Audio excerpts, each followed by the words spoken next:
Helldivers 2 is a third-person, alien-stomping, team-killing pile of badassery that dials its shit up to 13 and explodes onto your screen.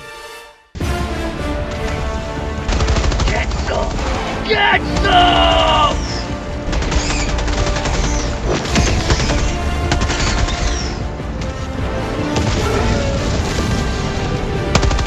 Say hello to democracy!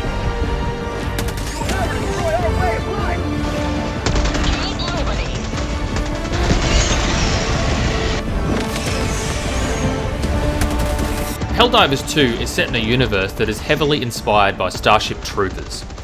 Super Earth is spreading democracy the only way they know how, with the gift of orbital bombardment and endless waves of expendable human lives. The Helldivers are citizens of Super Earth who volunteer for military service and have crazy levels of patriotic fervour. They regularly get severe limb-shredding injuries, and instead of lying down and dying, they shoot up some stims, scream, and get back to spreading democracy, laughing with maniacal glee as bullet casings rain on the ground. It's hysterically funny. But don't let the humour fool you. If you're not doing your part and watching your six, it'll slap you sideways, pin your ears back, and swallow you whole. Helldivers are so expendable that you technically play as a battle cruiser, deploying a never-ending battalion of soldiers, one after another, onto varying planet surfaces. It's a galactic campaign with an actively moving warfront, by which I mean you can literally see the levels of freedom as planets get closer to being liberated in real time, as Helldivers successfully complete missions. Since the game launched, the community has helped liberate the Heath and Angel's Venture systems, wrenching control from the bugs. The gameplay loop consists of picking a mission from the galactic map, choosing your weapons and gear, and deploying in the most badass way possible.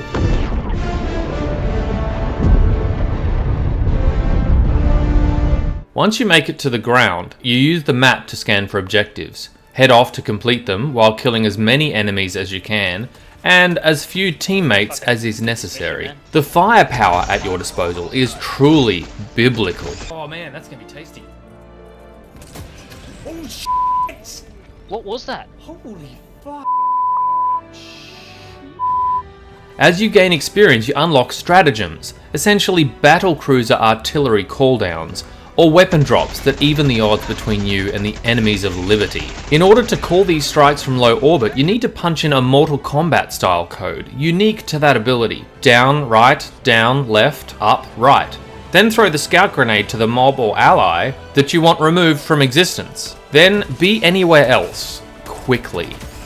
The shattering vibration of oppressive force is so enjoyable, it's hard not to scream, "Hell yeah!" every time. It's a clever system that rewards memory skills and a cool head in the chaos. If you get the code wrong, you have to start again. Many other features in the game include the weapons and even some of the cosmetics taken from the first Helldivers game, of which I played close to 40 hours. I actually read a helpful hint to remember the resurrection code. Up, down, right, left, up. Think of making a cross, and lastly, press up, which is the direction from where the new Helldiver will be fired from the cruiser. The weapons and strikes feel weighty.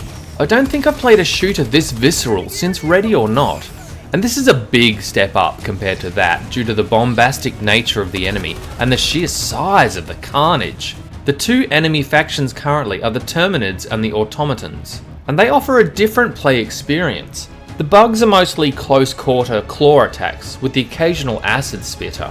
The automatons are walking terminators with laser guns or chainsaws for hands, with the occasional ATST walker showing up to say hi. There was a third race in the original Helldivers that apparently might be coming later called the Illuminates, who I used to think resembled the Protoss from StarCraft, so I'm looking forward to that, if and when it gets added. Okay, so I've blown smoke up this game's ass for enough time, let's get to the downsides. Firstly, let's talk about servers. At launch on PC, there were a bunch of issues.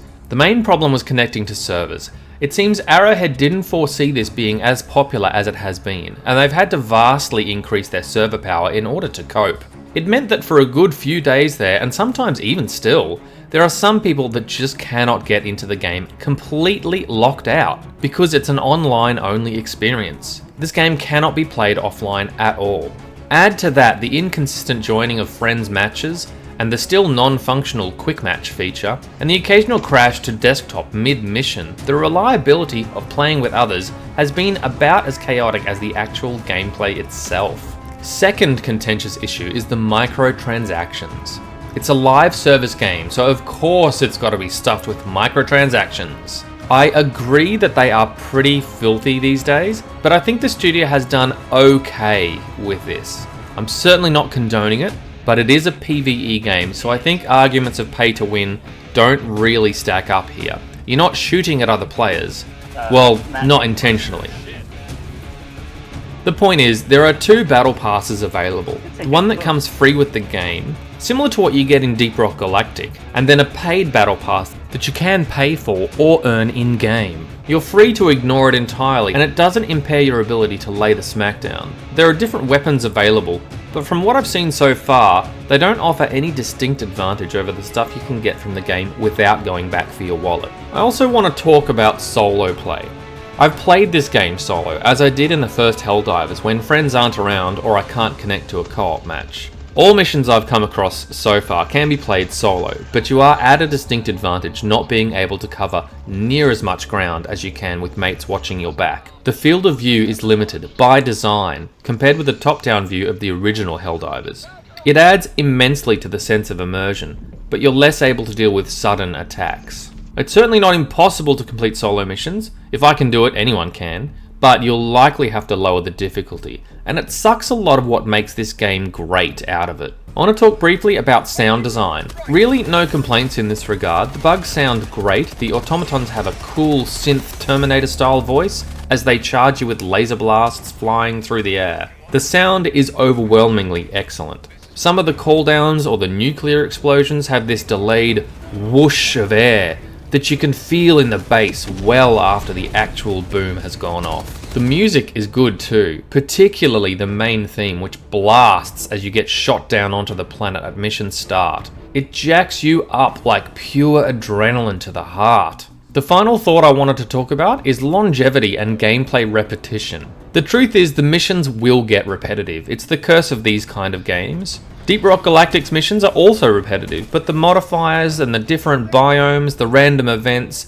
it all seems to come together to keep me going back to play. I think Helldivers 2 has a similar feel. We'll have to see what kind of future events the devs have in mind, but assuming it involves variations on the same excellent gameplay we have so far, I can see this sticking around in a lot of people's favourite lists. As for me, it's back to the front.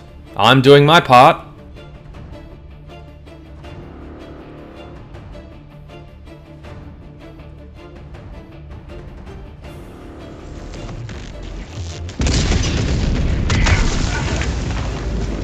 Helldiver, you are moving outside the mission area.